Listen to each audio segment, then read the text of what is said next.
Den der svenske en er faktisk ret god. Er den Hvorfor er din yndlingssang altid de svenske? What the fuck? Hvad er din yndlingssang? Det koreanske. Hej Esther. Hallo. Hvad er din yndlingssang? Svært at være fantastisk. Same. Okay, Markus, hvad er din yndlingssang? Er det spillet i dag? Nej. Ja, og hele musicalen. Den der svenske tingeling der. Lad mig lige lave gøre det. Ja. One debt to society later. Don't you worry. Mary, it's good for the brain. Girl. We are walking We're walking. over til sengen, fordi vi skal synge her. Yeah. Yeah. An ash cloud, an ash cloud. On the way, on the way. On the way over here. Leaving is the way I am. Let's go get the microphones, guys. Det var cringe. Det er ikke noget, jeg tror på. Sådan, ja. Hvad kan gøre for jer fantastisk? Vi skal have Kasper til at fjerne den der modul der, og det er altså bare lige nu. Kasper, where are you?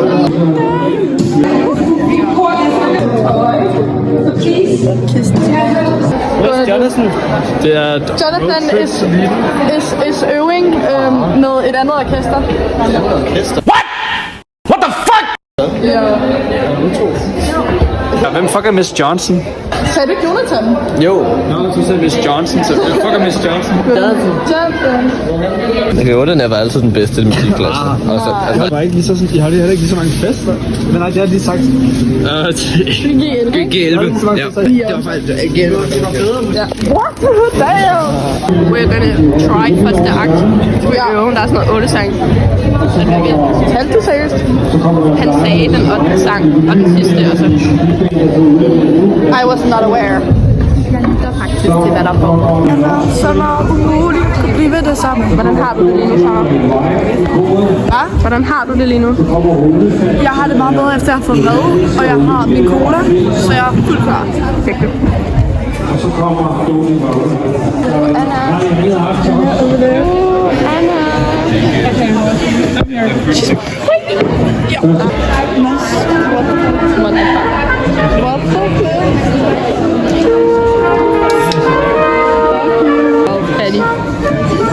Vi gør det masse til popcorn. Han er tilgivet. What is called? Det hedder ikke et sengetæppe, nej, så. Jeg tænker, du kan få at sige sengetæppe nu. Sådan på sengeoutfit. Sengeoutfit giver så meget mening, men det er fordi, der også er puderne og lagene og Betrækket, Sarah. Betrækket. og det hele. Det er det hele. Bare har det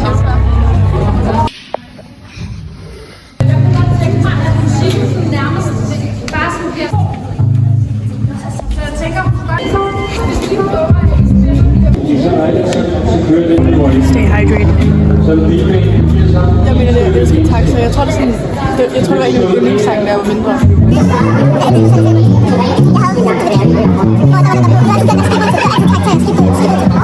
We got den Pepsi, and we got den Biggie, and then we got den Sun. Fanny! Guys, jeg kan se Fanny.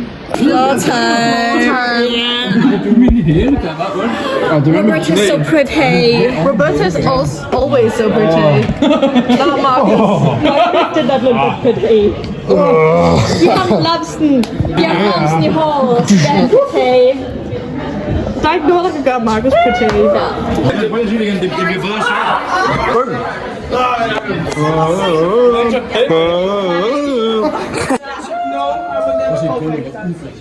Det er en del af floor time, guys. Ja. De får en mega Har I set det om festen på lørdag? Ja. Mokker igen? At det er i K1. Og det starter klokken... Jeg ved ikke. Kan du lave også musical på? Det kan jeg godt. Jeg kan også godt løs lidt mere på sig. If the world was ending, I'd wanna be next to you. Det er bare sådan, det er. Det er bare så fantastisk. Overall,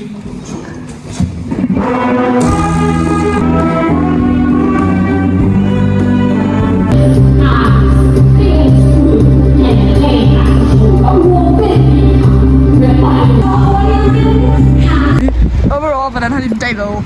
Der har faktisk været overraskende god. Jeg går herfra overraskende energized. Der var ikke ligesom... Så ægte. Ikke ligesom i onsdags, hvor jeg var sådan, dræber. Hangover. Hi guys! Red friends, okay? Wow, I know it was a red Og der flag. kommer de andre. Se, taber. Ej, nogle taber, der går. Det er golden hour, Markus. Han mansplainer. Det gider jeg altså ikke at høre på. Hej. Det er 2 søndag. Sunday.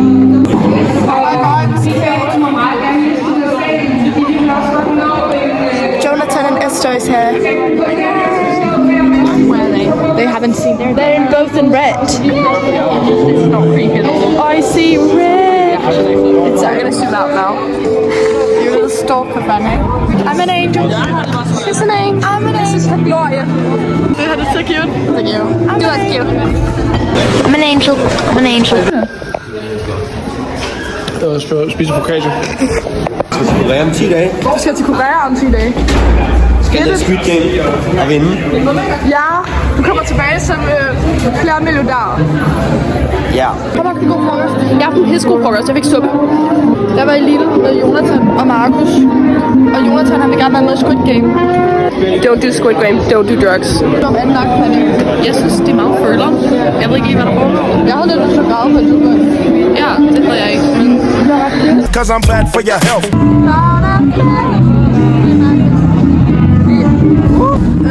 Vis mig dine fingre. What? Why are you breathing?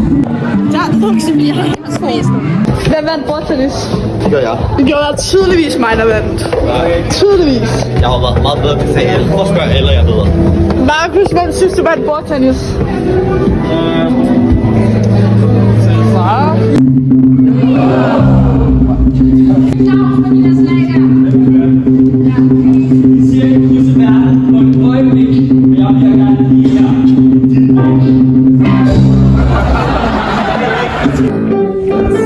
Vi skal være love train. Vi skal være love train. Esther? Can we get... Jeg tænker ikke der. Jeg ved ikke. Ej, du er en engel. Du er seriøst den sygeste engel. Ja, tak. Thank you, Esther. You're the savior of the day. Sarah, hvad skal vi nu? Vi skal synge halskød. Og vi har lige fået donuts, og Fanny har fået kanelsang, og vi var meget lykkelige. Det ligner lidt en gud, der lys. Den er en rodefyr. Der er sådan en mørk rundt om dit ansigt, og så der var lys på dit ansigt. Wow, nu var der. Wow. Du har en kød. Det var flot. Don't you worry. Jeg har spist al min fisk. Har du? Daddy. Okay, vi skal optræde til morgensamling. Ja, det bliver fint. Og Mads kommer til bur igen. Where he belongs. Where he belongs. Og så skal vi øve senere os. Og så i morgen, der har vi gennemspændinger foran generalprøve, hedder det. Foran skoler. Sådan folkeskoler. Altså, altså det afspejler bare, hvor trætte vi er. Vi er lidt trætte. Vi sidder der fysik. Og vi skal ned og synge om sådan der 3 minutter med Bjellene. Jonathan, er du den eneste, der ikke er i musicalen? Lille taber.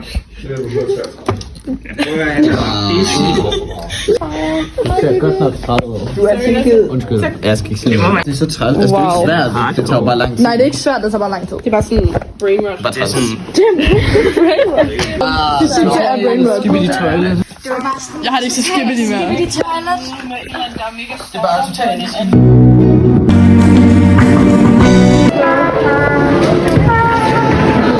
Asociale. Mega asociale. Hvorfor? Altså vink, guys. Vink. Guys. Prøv i dag. Ja, fra folkeskoler. Fra folkeskoler. Det er jo vildt cute. Det var mig. Der failede nu med. Og komme op på det høje af, så jeg tog det dyb af. Det gjorde mig virkelig ked af det, fordi jeg kunne i går. Nå, det er faktisk det værste. Det er honestly det værste, når man sådan holder op med at kunne noget. Så kan du til premieren. Ja? Så kan du til premieren. Det håber jeg. Er det ikke sådan? Selvfølgelig kan du det. Vi giver lidt musical, sådan good luck her til Jonathan. Jeg tror du skulle til at lave sådan magic acting power. Jo, du kan det godt til premieren. Så, with the power of sopranerne får han de høje toner, eller hvad det Vi kunne høre det. Vi kan altid høre dig. Den der lille højtaler, der kun er dig, ikke? Ja, jeg kan trække vejret. Ja, sådan rigtig noget. Lidt mere nu. Jeg er stolt af det. Det er du sygt. Jeg tror bare, du mener generelt, at jeg er sådan... Hvad tror du? Hvad er det med, Fanny? Nå, for suppe. Det vil jeg har lavet virkelig lækker mad, og jeg overvejet at tage det med sådan i dag. Og jeg tænker, jeg har 4 minutter i morgen, så det er meget smartere. Det er rigtigt. Det er rigtigt. Jeg føler fisk end at spise mad. Ris med æg. Ris og æg. Vi skal lave Junior som klappesang til lørdag, og det skal vi så lige alle sammen finde ud af at gøre nu her samtidig sammen. Det bliver vildt fedt.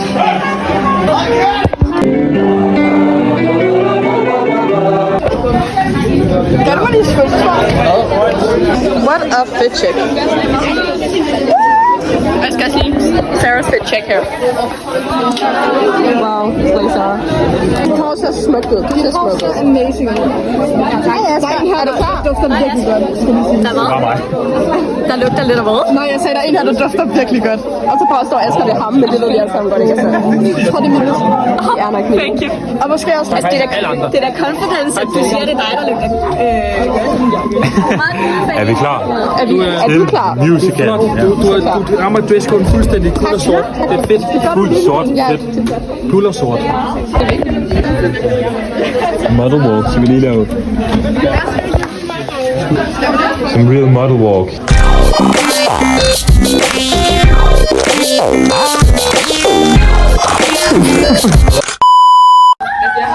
Det er mig. Hej. Jo. Hvad for en? Jeg skal have guldøring på. Hej så. Kan du ikke forstå? Giv mig ikke de der på. Må jeg se? Ja! Giv mig ikke fucking de der på. Jo, men jeg har også nogle andre. Ja, så sagde du, altså, så har du Men de matcher bare ikke. De der. Det er fordi, jeg har regnet Jakob kommer til at have den tykke på. Han gad ikke at jeg gider ikke. Okay, skal jeg gøre det så? Ja, skal jeg gøre det? Hvordan gør jeg det? Hvorfor siger I så, at det er det værste? Hiver hvad ud? Ja, øringen. For fanden. Hvor kan låsen? Har I aldrig haft jeres øring ude? Nej. Det er. Seriøst? Hvad, fik du den der pierce uden? Nej, han har ej. Okay. Skal vi gøre det? Jeg har sgu ikke nogen... Jeg har fucking klippet negl i dag, mand. Du har... Spurgt. Nu har du fået værtsøring i, eller hvad? Det har jeg. Wow. Er den ikke flot? Det er mega flot. Det er så. Ej, man. Det er fedt. Men du skal have i begge. Wow. It's amazing. Ikke sige, at jeg har sagt det. Kom med i videoen. Nej, Yes, inbox. So many people. Første akt er overstået. Og det var helt smukt. Det var mega... Nej, det var smukt. Det er virkelig godt. Har jeg set Marcus' øring? Hvor er du en anden øring? Vi kunne ikke finde den. Så jeg håber bare ikke, den går sammen. Men det gør den nok ikke. Det gør den ikke. Okay, hvad nu Roberta? Har hun fået sin øring? Ja. Nå. Sjæler hjerter, Bare for sjov. Griller Markus, Bare for sjov, det er sjovt. Ja, Sarah, kom så. hvilken skal man sige?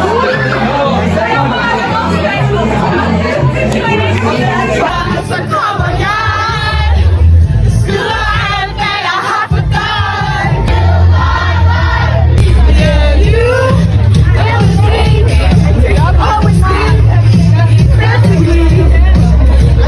Standing on the side when you shake it.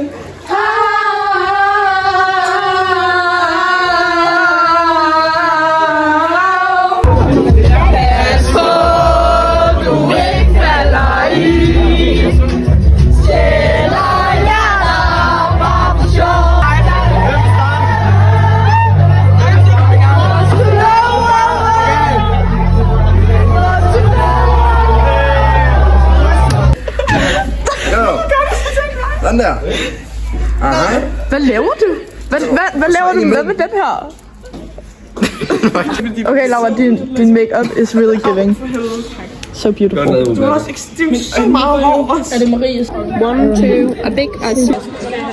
Jeg har guld på mine øjenvipper. Er det godt, Bibi? We're gonna match, girl. Okay, ja. Ja, også. Hey, den er faktisk flot. Jeg skal lige på dassen. Hello. This is Kan vi lige?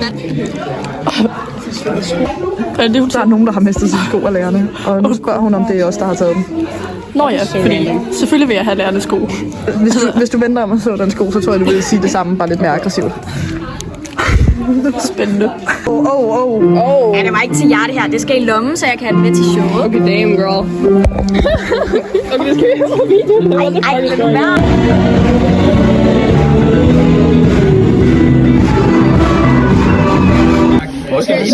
Jeg tror bare sådan, hvor man sætter dem, så kan man bare Jeg er blevet lidt obsessed nu. Kan du finde ud af det? Oh my god. Oh my god. Det kan jeg godt. Fanny er mest bedazzled. She's the bedazzled queen. I'm over bedazzled.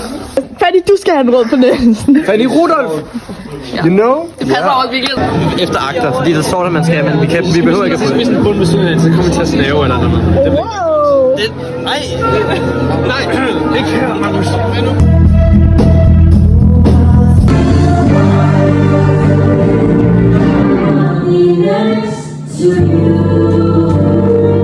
Okay, hvordan har I det? Vi slægede. Hvordan har du det med, at det var sidste gang, vi skulle synge Don't Kill My Vibe? Så dejligt. Sang du vape? Don't kill my vape. Nej, jeg glemte det! Jeg glemte også at dappe tilbage til Bertram. Det gjorde jeg også. Det gjorde jeg til gengæld. Det var overhovedet ikke langt nok, jo. Det var slæge, det var fantastisk. Jeg elskede Julia. Det var altså en vibe. Julia. Du har mig, Lovebirds. Hvis du sætter Don't Kill My Vibe, så killer det min vibe. Så dør jeg.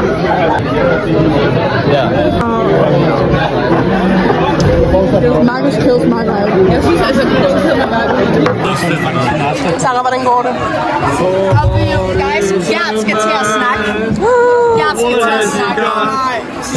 Er det klar til det? Ja, det er godt, Esther.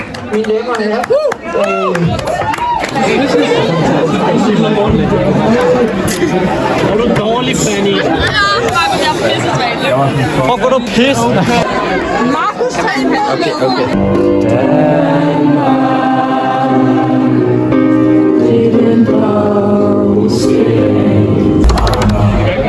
Nej, altså Mathias siger det. Jeg føler den ikke. Jeg ved ikke lige, hvad der sker. Her, kom. Her, Black Diamonds.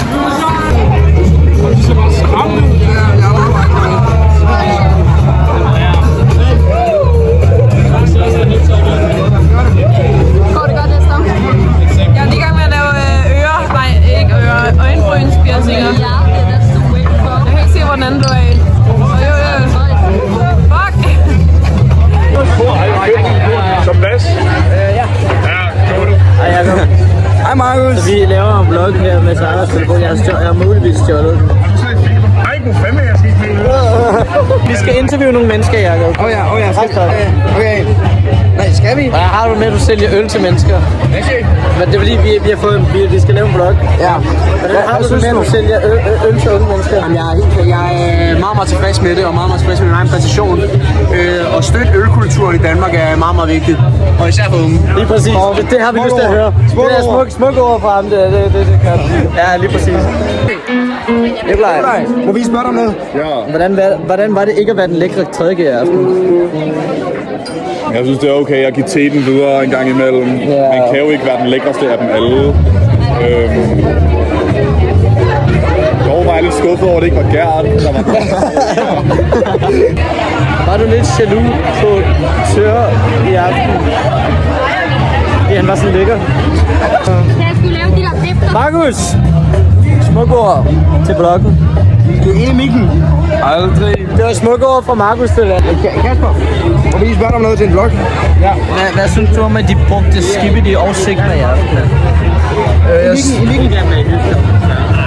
Jeg accepterer det fuldstændig, fordi jeg synes selv, at jeg vil acceptere mig selv som en Skibidi Sigma. Så på den måde, så synes jeg, at Det var en god måde at repræsentere mig, altså folket, eller i hvert fald repræsentere mig, og jeg føler mig ret repræsenteret i aften.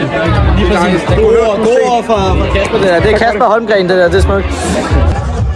Aldrig tag stoffer. Aldrig tage stoffer. Vi så over fra Markus, det der. Har han røget? Har han røget? Ja.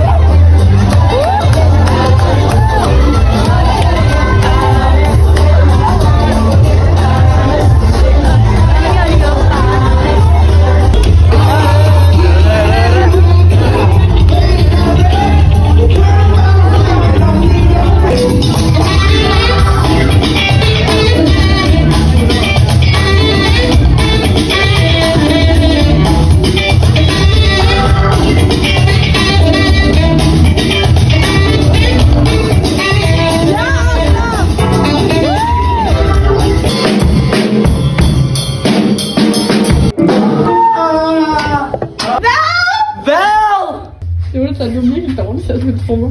Nej, han er god. Ja, det er bare mine ører, de er bare... Nej, du er virkelig ikke særlig god til at spille trommer. What an amazing adventure. Det er virkelig dejligt at gøre det her. Jeg kender ikke godt, jeg spørger, hvad I snakker om, din band. Vi snakker om tværfløjte. Hvad? Mener du ikke tværfløjte? Jeg fik hende til at spille tværfløjte. Nå. Hvorfor sagde du så tørfløjte? Tvær... Det er...